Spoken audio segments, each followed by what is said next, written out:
مولاي صل وسلم دائما أبدا على حبيبك خير الخلق كلهم. مولاي صل وسلم دائما أبدا على حبيبك خير الخلق كلهم. محمد سيد الكونين والثقلين. محمد الحمد لله رب العالمين والصلاة والسلام على سيد المرسلين محمد وآله وصحبه أجمعين. أما بعد،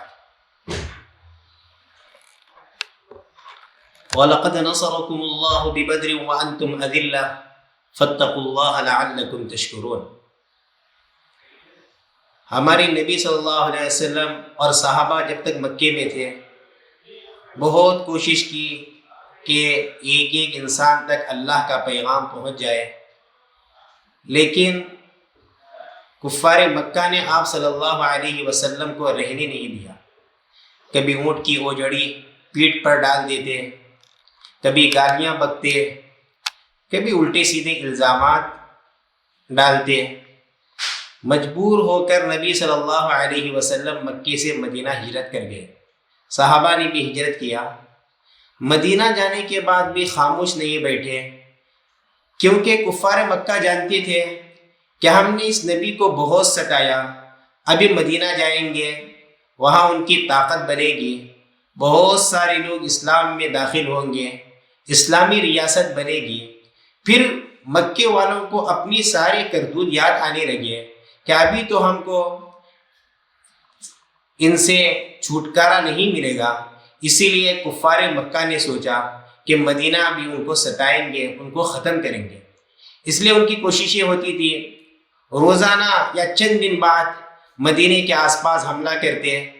کرس فہری نے بھی مدینے کے کنارے پہ غارت گری شروع کر دی تھی، اور مکے والوں نے عبداللہ بن ابی جس کا پاور تھا مدینے والوں پر اس زمانے میں، اس کو خط لکھا کہ یا تو محمد کو قتل کرو یا پھر ہم تمہارا کام ختم کریں گے. اور اتفاقاً اس زمانے میں ایسے بھی واقعات پیش آئے کہ صحابہ کے ہاتھ سے ایک کافر کا قتل ہوا. اس کا نام عمرو بن حضرمی تھا. اس نے تو کفار کے جوش میں اور اضافہ کر دیا.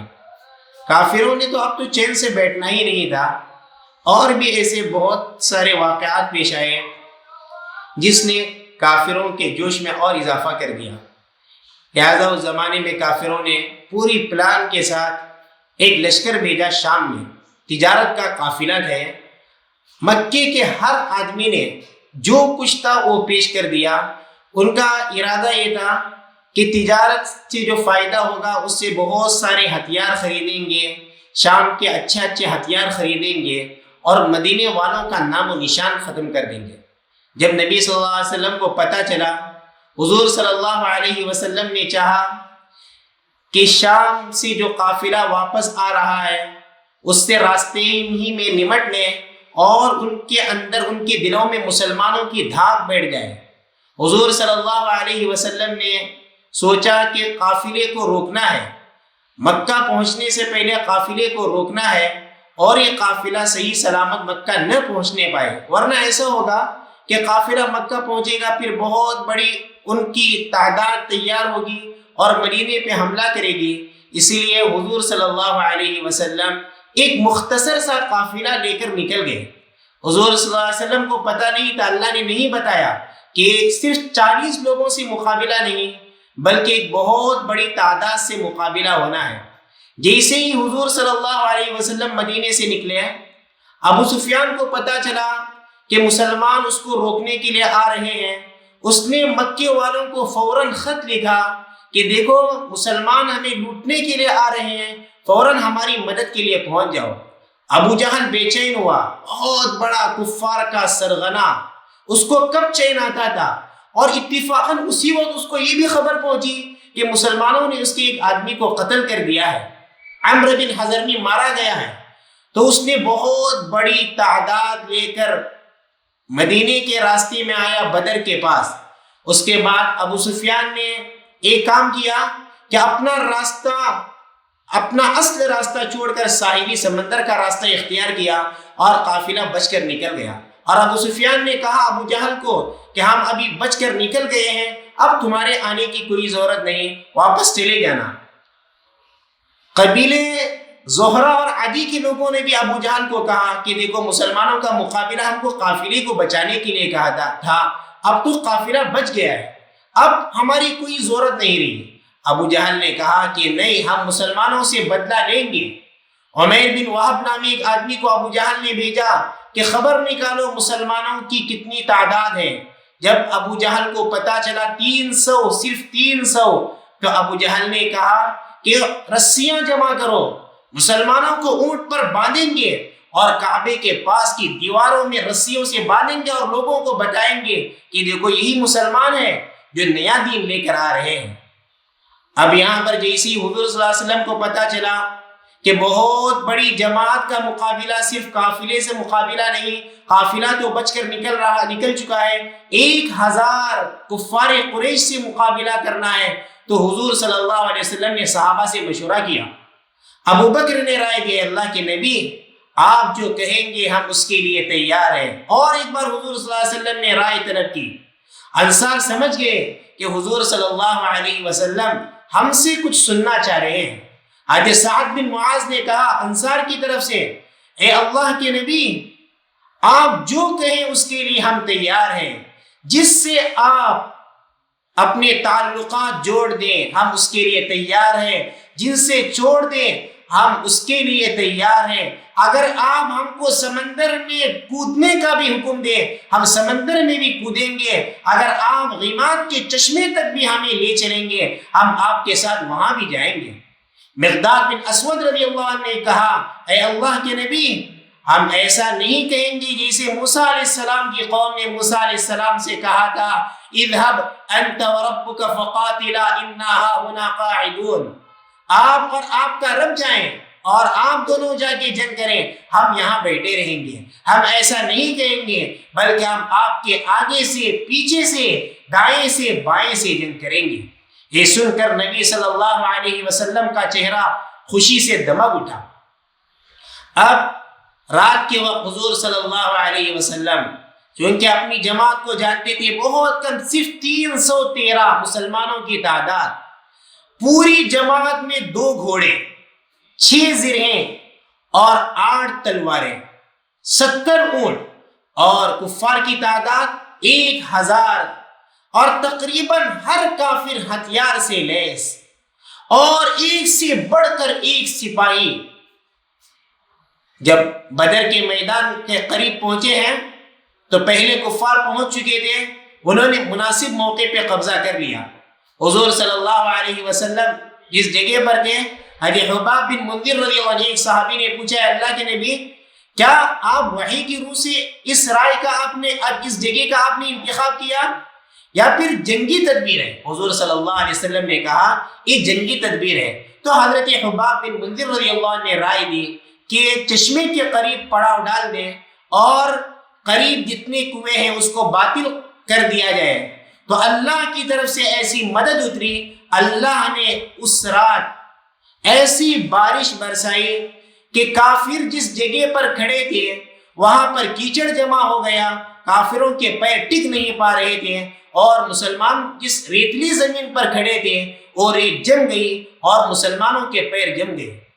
اللہ کے نبی صلی اللہ علیہ وسلم اس رات اتنی فکر میں ساری رات اللہ سے دعا کر رہے ہیں، رو رہے ہیں، کبھی سجدے میں گرتے ہیں، کبھی اٹھتے ہیں، اللہ سے کہہ رہے ہیں یا اللہ جو ہم سے تو نے وعدہ کیا تھا وہ پورا فرما دے، یا اللہ جو وعدہ کیا وہ پورا فرما دے۔ کبھی یہ دعا کرتے ہیں اللہم ان تہلک هذه العصابہ لا تعبد بعدها فی الارض، یا اللہ یہ مٹھی پر جماعت ساری پونجی حضور صلی اللہ علیہ وسلم لے کر آئے تھے، جبل صفا کی دعوت کی محنت کا نتیجہ، اور کوہ ابو قبیس پر چڑھ کر حضور صلی اللہ علیہ وسلم نے جو محنت کی تھی، عکاظ کی منڈیوں میں اور ذی المجاز کے میلوں میں چل چل کر نبی صلی اللہ علیہ وسلم نے غیروں کو جو سمجھایا تھا، ایمان کی دعوت دی تھی، کبھی اونٹ کی اوجڑی پیٹھ پر ڈالی جا رہی ہے، کبھی راستے میں کانٹے بچھائے جا رہے ہیں، کبھی سجدے میں گر کر حمزہ مانگتے ہیں، کبھی حضرت عمر اللہ سے مانگتے ہیں، اتنے سالوں کی محنت کا نتیجہ آج اس کی کریم طبقے کو لے کر آئے تھے، اللہ سے دعا کر رہے ہیں یا اللہ اگر آج یہ جماعت ہلاک ہو گئی تو اس کے بعد پھر تیری عبادت نہیں ہوگی، کیونکہ حضور صلی اللہ علیہ وسلم آخری نبی تھے، اگر نبی ہی شہید ہو جائے اور ایک کریم طبقہ اللہ کے پاس چلا جائے تو پھر اللہ کی عبادت کیسے ہو پائے گی؟ رحمت خداوندی کو بھی جوش میں آیا، ایسی بے قراری کی حالت تھی نبی کی، کبھی چادر سر سے سرک کر کندھے پہ آتا، ابو بکر رضی اللہ عنہ اس کو کندھے پر رکھتے اور نبی کو تسلی دیتے ہیں اللہ کے نبی بس کیجیے، اللہ اپنا وعدہ ضرور پورا کرے گا۔ پھر کافی دیر کے بعد سجدے سے مسکراتے ہوئے اٹھے اور کہا خوشخبری سن لو، فتح تو ہماری ہونی ہے، سیہزم الجمع ویولون الدبر۔ صبح کی نماز کے بعد جہاد پر وعظ کیا، صحابہ کے اندر جوش دلایا، صرف 313 صحابی، صرف 2 صحابہ کے پاس گھوڑے، حضرت مقداد بن اسود اور حضرت زبیر بن عوام کے پاس گھوڑے، اور کسی کے پاس گھوڑے نہیں۔ صبح فوج کو ترتیب دی، تیر لے لے کر صف درست کرتے تھے، کوئی آگے آتا اس کو برابر کرتے تھے اور اللہ سے دعا کر رہے ہیں۔ سب سے پہلے ابن حضرمی کا بھائی عامر آگے بڑھا، اسے اپنے بھائی کے خون کا دعویٰ تھا، اس کے مقابلے میں حضرت عمر کے غلام مہجہ آگے بڑھے اور شہید ہو گئے۔ پھر عتبہ جو کسی کا تانا سننے تیار نہیں تھا، ابو جہل نے تانا دیا تھا عتبہ کو، کیا تو جنگ سے پیچھے ہٹ رہا ہے؟ کیا تو سمجھ رہا ہے کہ تیرا بیٹا حذیفہ مسلمان ہوا تو جنگ کرنے سے اس پر آ جائے گی؟ تو عتبہ آگ بگولا ہو گیا تھا، اے محمد یہ تو ہمارے جوڑ کے آدمی نہیں، ان کو جنگ سے کوئی واسطہ نہیں، ہمارے جوڑ کے آدمیوں کو بلائیے۔ تو حضور صلی اللہ علیہ وسلم نے آواز دی، حمزہ، علی اور عبیدہ بن حارث۔ یہ عبیدہ بن حارث رضی اللہ عنہ حضور صلی اللہ علیہ وسلم کے سب سے بڑے چچا حارث بن عبد المطلب کے بیٹے تھے۔ تو تینوں میدان میں آ کر کھڑے ہوئے، عتبہ بڑی جوش سے آگے بڑھا، اس کے مقابلے میں حضرت حمزہ رضی اللہ عنہ، ولید کے مقابلے میں حضرت علی رضی اللہ عنہ، اور شیبہ کے مقابلے میں حضرت عبیدہ رضی اللہ عنہ۔ حضرت حمزہ اور حضرت علی نے کچھ ہی دیر میں اپنے دشمن کو جہنم میں پہنچا دیا، لیکن حضرت عبیدہ رضی اللہ عنہ کے پیر پر وار پڑا شیبہ کا، حضرت عبیدہ رضی اللہ عنہ زخمی ہو کر گر پڑے، حضرت علی نے اس کے دشمن پہ شیبہ پر وار کر کے اس کو بھی جہنم رسید کر دیا۔ حضرت عبیدہ حضور صلی اللہ علیہ وسلم کے قدموں پر گرے اور پوچھنے لگے، اللہ کے نبی کیا میں شہید نہیں ہوں؟ مجھے شہادت کا موقع نہیں ملا؟ حضور صلی اللہ علیہ وسلم نے فرمایا تم شہید ہو۔ اس کے بعد گھمسان کی جنگ ہو گئی، گھمسان کی جنگ جاری ہو گئی، لڑائی پورے جوش سے ہے، بڑے بڑے کفار کے سرغنے مارے جا رہے ہیں۔ اللہ نے فرشتوں کو اتارا، اللہ نے کہا تھا کہ فرشتوں سے تمہاری مدد کروں گا، حالانکہ ایک فرشتہ کافی تھا، لیکن یہ ہمارے نبی کا پروٹوکول، ہمارے نبی کی تکریم اور ہمارے نبی صلی اللہ علیہ وسلم کا اعزاز تھا۔ اللہ نے ہزاروں فرشتے بھیج دیے، اور یہ فرشتے اس سے پہلے بھی اترے تھے، لیکن کبھی انہوں نے تلوار سے جنگ نہیں کی تھی۔ فرشتوں کو اللہ نے کہا کیسے جنگ کرنا ہے، فَاضْرِبُوا فَوْقَ الْأَعْنَاقِ وَاضْرِبُوا مِنْهُمْ كُلَّ بَنَانٍ، کافروں کی گردنوں پر وار کرو اور ان کی پورے کاٹ دو تاکہ ان کے ہاتھ کام کے نہ رہیں۔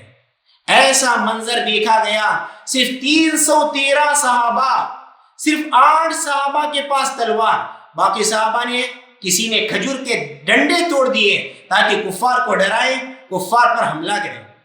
تو نتیجہ یہ ہوا کہ مسلمانوں نے خوب جان جذبے سے جنگ کی، ان کے سامنے صرف جنت، یا تو فتح، اگر مر گئے تو جنت میں جانا تھا۔ یہ انہوں نے ایسے کارنامے انجام دیے جنگ بدر میں کہ ہم سوچ نہیں سکتے، ہر اعتبار سے کوشش کی اسباب اختیار کرنے کی، لیکن اسباب اتنے زیادہ نہیں تھے، پھر بھی اللہ کی مدد کہ خواہش مند تھے، اللہ سے دعا تھی اور ان کے اندر صحیح جذبہ تھا، اللہ نے ان کی مدد کی۔ 70 کافر مارے گئے، اس کے اندر کون؟ ابو جہل جیسا ظالم چند 2 مسلمان بچوں کے ہاتھ سے زخمی ہوا اور عبداللہ بن مسعود رضی اللہ عنہ نے اس کی گردن کاٹ دی۔ امیہ بن خلف بھی ظالم مر گیا، اور عتبہ جو سپہ سالار تھا کافروں کے لشکر کا، شیبہ، ولید اور بھی بڑے بڑے لوگ مارے گئے۔ 70 کافر مارے گئے، جہنم رسید ہوئے، اور 70 ہی قیدی ہو گئے۔ مسلمانوں نے ان قیدیوں کے ساتھ بڑا اچھا سلوک کیا، ان میں سے بہت سارے قیدی بعد میں مسلمان ہوئے۔ مسلمانوں کے اس جنگ میں مسلمانوں کی طرف سے سپہ سالار جن کے ہاتھ میں اللہ کے نبی نے جھنڈا دیا، مصعب بن عمیر، اور چھوٹا جھنڈا جس کو رایا کہتے ہیں وہ مہاجرین کی طرف سے حضرت علی کے ہاتھ میں دیا۔ انصار میں 2 جماعتیں تھیں، اوس اور خزرج کے علم بردار حباب بن منذر اور اوس کے علم بردار حضرت سعد بن معاذ تھے۔ اب ہم غور کریں، اتنے سارے تعداد کے باوجود کیسے مسلمانوں نے جنگ جیتی؟ ایک تو جذبہ تھا مسلمانوں کے اندر، ہر اعتبار سے کوشش کی اسباب اختیار کرنے کی، لیکن بہت کم اسباب تھا، اور دوسرے اللہ کی طرف سے غیبی مدد کی۔ کیا غیبی مدد ہوئی؟ اللہ نے ایسی مدد کی، حالانکہ مسلمانوں کی تعداد 313، لیکن اللہ نے مسلمانوں کی تعداد کافروں کی تعداد سے دگنی دکھائی، ڈبل تعداد، دگنی۔ یرونہم مثلہم رأی العین، اگر کافر 1000 تھے، کافروں کو ایسا لگا مسلمان 2000 میں ہیں، اور فرشتوں کی مدد، کافر پریشان کہ گر رہے ہیں، گردن پہ وار ہو رہا ہے، اور حملہ کرنے والے کبھی نظر نہیں آتے تھے۔ پھر کیا؟ اللہ نے بارش کا انتظام فرمایا، بارش برسی اور مسلمانوں کے پیر جم گئے، کافروں کے پیروں کی جگہ کیچڑ پیدا ہو گیا اور کافر ڈٹ نہیں پا رہے تھے۔ پھر کافروں میں ایسی بے چینی اللہ نے پیدا کی، پوری رات سو نہ پائے، اور سارے مسلمان حضور صلی اللہ علیہ وسلم کو چھوڑ کر اطمینان کی نیند سوئے، اور صبح اٹھ کے بالکل تازہ دم ہو کر مسلمانوں نے جنگ لڑی۔ ان کے علاوہ اور بھی بہت سارے اسباب ہیں۔ بہرحال یہ مسلمانوں کی اسلام میں سب سے پہلی عظیم الشان جنگ ہے۔ اللہ نے بدریین سے وعدہ کیا کہ اے بدر والو، جو چاہے کرو، میں نے تمہارے سارے گناہ معاف کیے۔ یہ مسلمانوں کی قربانی تھی، اور اللہ نے ان کو اس کا پھل بھی دنیا ہی میں دکھا دیا۔ بس ضرورت اس بات کی ہے کہ وہی جذبہ آپ اپنے اندر پیدا کریں۔